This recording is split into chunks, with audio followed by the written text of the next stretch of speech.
నమస్తే, నేను మీ journalist Vasant. So ఆంధ్రప్రదేశ్కి సంబంధించి ఎవరైతే విఆర్ఎస్ తీసుకున్న ఐఏఎస్ అధికారులు ఉన్నారో, గతంలో ప్రిన్సిపల్ సెక్రటరీగా పనిచేసి జగన్మోహన్ రెడ్డి హయాంలో ఇక ఆయన ఇష్టానుసారంగా అధికారాన్ని ఏ విధంగా దుర్వినియోగం చేశాడో అతనంతటికి అతనే చెప్పారు ప్రవీణ్ ప్రకాష్ అనే ఐఏఎస్ అధికారి. ఆయన గతంలో జగన్మోహన్ రెడ్డి హయాంలో అనేకమైన అధికారాలన్నింటినీ కూడా విచ్చలవిడిగా అనుభవించారు. అంటే ప్రభుత్వానికి సంబంధించిన కొన్ని వెహికల్స్ వాడుకోవడం కానీ, నేను ఎన్ని కిలోమీటర్లు తిరిగా, ఎన్ని లక్షలు పే చేయాలి, వీటన్నిటి గురించి చెప్పారు. వీటితో పాటుగా గతంలో డీజీపీ ఆఫీస్ నుంచి నా దగ్గరకు ఫైల్ వచ్చింది.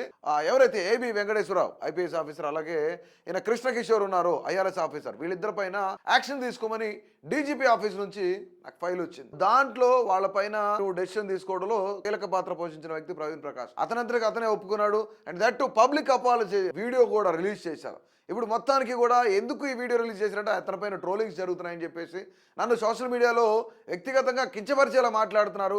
ఎందుకు నా పైన ఇంత ట్రోలింగ్? నేను 30 సంవత్సరాలు సర్వీస్లో ఉన్నాను, ఆంధ్రప్రదేశ్కి ఎంతో ఎనలేని సేవ చేశాను, ఎక్కడా కూడా నేను అవినీతికి పాల్పడలేదు అనేది ఆయన చెప్పుకుంటూనే ఏబి వెంకటేశ్వరరావు గారికి, అలాగే ఐఆర్ఎస్ ఆఫీసర్ కృష్ణకిషోర్ గారికి ఇద్దరికి కూడా క్షమాపణలు చెప్పారు. అంటే తప్పు చేసి సారీ చెప్తే సరిపోతుందా? అంటే వాళ్ళ భవిష్యత్తు పరిస్థితి ఏంటి, వాళ్ళ జీవితాలు ఏంటి? ఇతని వల్ల వాళ్ళ కెరీర్లు ఎంత నాశనం అయిపోయాయో మనందరికీ తెలిసిన విషయమే. అంటే చేసిన తప్పేమో ఇతను, బాధపడిందేమో వాళ్ళిద్దరు. అంటే వాళ్ళ కుటుంబ సభ్యుల పరిస్థితి ఏంటి, ఇంకా సోషల్ థింగ్స్ ఏంటి?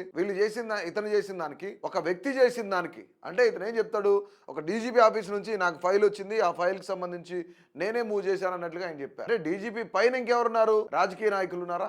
రాజకీయ నాయకులు ఉండకుండా ఉండరు ఇందులో డెఫినెట్లీ.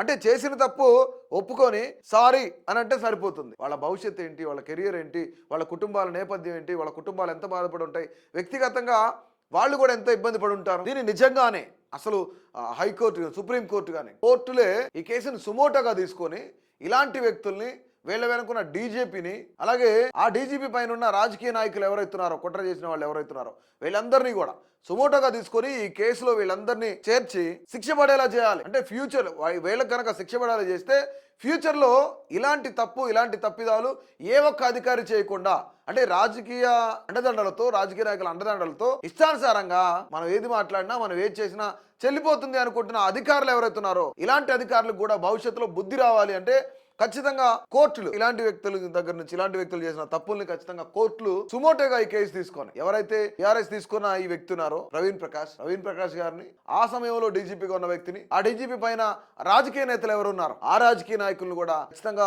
ఇందులో శిక్ష పడేలా చేయాలి, కఠినమైన శిక్ష విధించాలి. ఎందుకు అంటే స్వతంత్రంగా, స్వేచ్ఛగా ప్రజలకు న్యాయం చేయాలి, ప్రజాసేవ చేయాలని వచ్చే ఐఏఎస్ ఐపీఎస్ అధికారులు ఎవరుతున్నారో వాళ్ళకి ఇలాంటి వాళ్లే ఆటంకం. ఎందుకంటే తమ విధులను సక్రమంగా నిర్వర్తించే వ్యక్తులు ఎవరైతున్నారో వాళ్ళందరికీ ఇలాంటి వ్యక్తులు తప్పులు చేసి వాళ్ళని ఉద్యోగాల నుంచి సస్పెండ్ చేయించిన తర్వాత, తను విఆర్ఎస్ తీసుకున్న తర్వాత సారీ నేను గతంలో తప్పు చేశాను, నా వల్ల ఇబ్బంది పడి ఉంటే మీరు మీ కుటుంబ సభ్యులు నన్ను క్షమించండి అని అడిగితే సరిపోతుందా? వాళ్ళు ఎంత వేదనకు గురై ఉంటారు, ఎంత ఇబ్బందులు పడి ఉంటారు. అంటే తప్పు చేసి ఆ తప్పును ఒప్పేసుకుంటే, జనంలోకి వచ్చి ఒప్పుకుంటే అది మాఫీ అయిపోతుంది అనుకుంటారు. కానీ ఇలాంటి వ్యక్తులు ముందుగా కొనసాగకుండా, ఇలాంటి వ్యక్తులు ఇలాంటి చర్యలకు పాల్పడకుండా కోర్టులే సుమోటాగా తీసుకుంటే చాలా బాగుంటుంది. ఇలాంటి వాళ్ళని కఠినంగా శిక్షించాలి. అయితే అభినవ్ భారత్ గా చెప్పేది ఏంటంటే భవిష్యత్తులో రాజకీయ జోక్యాన్ని అరికట్టడానికి వ్యవస్థాగత మార్పులు అనేవి చాలా అవసరం. అయితే సివిల్ సర్వీసెస్ బోర్డు సిఎస్బికు చట్టబద్ధమైన అధికారాన్ని కల్పించి రాజకీయ కార్యనిర్వాహక వర్గం జోక్యం లేకుండా ఐఏఎస్ ఐపీఎస్ అధికారులు బదిలీలు కానీ, సస్పెన్షన్లు కానీ పూర్తి అధికారం ఇవ్వాలి. అయితే ఇక్కడ టిఎస్ఆర్ సుబ్రహ్మణ్యం కేసు ప్రకారం ఆ కేసులో ఏ విధంగా అవుతుందో దీన్ని ఆధారంగా చేసుకుని సీనియర్ అధికారుల పైన సస్పెన్షన్ లేదా క్రమశిక్షణ చర్యలు తీసుకునే ముందు తప్పనిసరిగా స్వతంత్ర ప్రాథమిక విచారణ అనేది తప్పనిసరిగా జరగాలి. ఎందుకంటే దీనికి కొన్ని నిబంధనలు ఉన్నాయి. ఆ నిబంధనలన్నింటినీ కూడా కట్టుదిట్టం చేయాలి, పటిష్టం చేయాలి. ఎందుకంటే అధికార దుర్వినియోగం జరుగుతూ ఉంటది. అధికార దుర్వినియోగం పైన ఒక చట్టం కూడా తీసుకురావాలి. ఎందుకు అంటే నిజాయితీ గల అధికారులపై దురుద్దేశపూర్వకమైన చర్యలు ఏదైతే ఉంటాయి, దురుద్దేశంతో ఆలోచించి వాళ్ళు ముందుకెళ్తున్నారు, వాళ్ళకి మంచి పేరు వస్తుంది, ఇట్లాగా వాళ్ళు కొంచెం ప్రమోషన్ లిస్ట్ లో ముందుంటారు, ఇలాంటి దురుద్దేశం ఏదైనా ఉంటే గనక ముఖ్యంగా వాళ్ళపైన చర్యలకు ఆదేశించి పబ్లిక్ సర్వెంట్లకు, అంటే మంత్రులతో సహా ఇందులో రాజకీయ నాయకులు కానీ, మినిస్టర్లు కానీ, అంటే ఎమ్మెల్యేలు కానీ, ఎంపీలు కానీ, మినిస్టర్లు ఎవరైతున్నారో వీళ్ళందరికీ కూడా